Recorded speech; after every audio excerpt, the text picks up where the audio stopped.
Salve, salve, rapaziada, como é que vocês estão? Tudo bem? Bom, por aqui tá tudo bem, graças a Deus. Eu sou o professor Fiosier, o seu professor de biologia, e nós estamos aqui para mais uma aula, mais um videozinho aí de genética, como você tá vendo aqui embaixo, ó, falar um pouquinho sobre a história da genética. Pessoal, esse aqui tende a ser uma aula mais curta, tá? Porque a gente tem que ir direto ao ponto. A gente precisa aprender a fazer cálculos, resolver exercícios de genética. Mas, pessoal, infelizmente, ou felizmente, né? Eu até gosto dessa parte. É importante a gente passar por aqui, porque existem questões teóricas de genética, tá bom?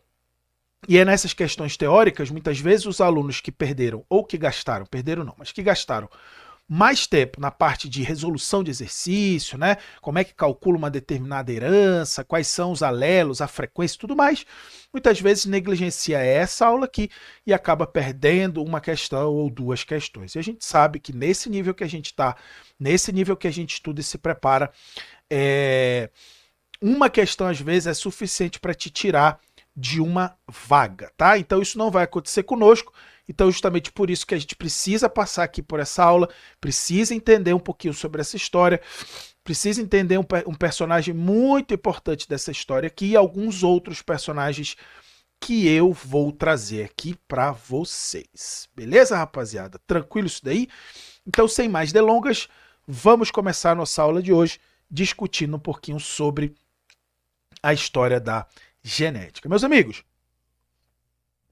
hoje eu tô aqui com o meu cafezinho, com a minha água. Espero que você pegue também o seu aí pra gente começar a nossa aulinha aqui nesse climinha gostoso, né? Estudando genética. Professor, o primeiro vídeo foi muito legal porque eu consegui entender, ter uma visão geral da genética, coisa que eu nunca tinha tido, né? A maioria dos professores aí, desses cursinhos tradicionais, vão lá e já quer ensinar você mediante a resolução de exercício. Pessoal, e aqui fica uma crítica minha aí, tá?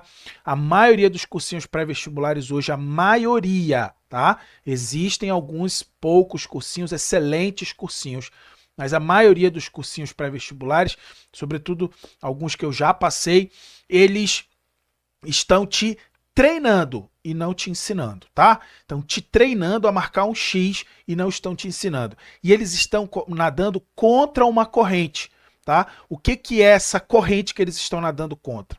O Enem e o INEP, pessoal, já vem desde 1999, ou seja, há 26 anos, tentando desconstruir essa questão do treino para o vestibular. Tá?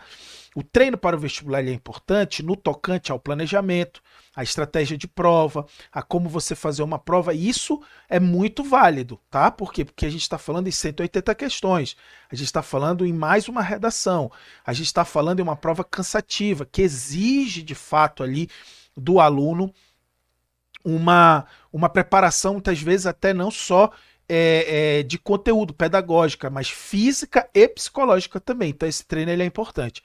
Porém, meus amigos, quando se fala das disciplinas, das áreas do conhecimento, o treino ele vai absolutamente de encontro, de maneira contrária ao que o Enem quer que os alunos saibam, que são as competências e habilidades. Ninguém desenvolve uma habilidade apenas treinando. Na pedagogia isso não funciona. Você precisa ter a base.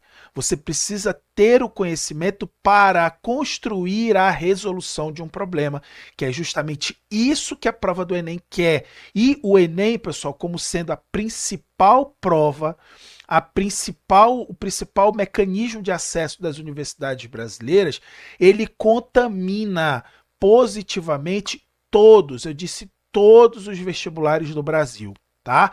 Ah, professor, tem vestibular do Brasil aí, por exemplo, a FUVEST, a Unicamp, o ITA, eles não estão nem aí por Enem, eles têm o modelo deles e o modelo deles é padronizado já há muito tempo. Pessoal, a partir do momento em que o Ministério da Educação muda as bases da educação brasileira, não tem como nenhuma outra universidade não se adaptar minimamente à sua prova de acesso a essas bases da educação. Tá? Por quê? Porque senão você desconecta o teu procedimento de acesso, tua prova de acesso, ao que as escolas têm por obrigação de ensinar. E mais do que isso, pessoal, são instituições públicas. É óbvio que elas vão sofrer, sobretudo aquelas federais, como o ITA e as universidades federais, elas vão sofrer uma pressão do Ministério da Educação para adaptarem minimamente as suas provas a essas novas bases e diretrizes da educação, pessoal. A gente não pode viver em um mundo desconectado. Não acredite piamente. Vá e pesquise.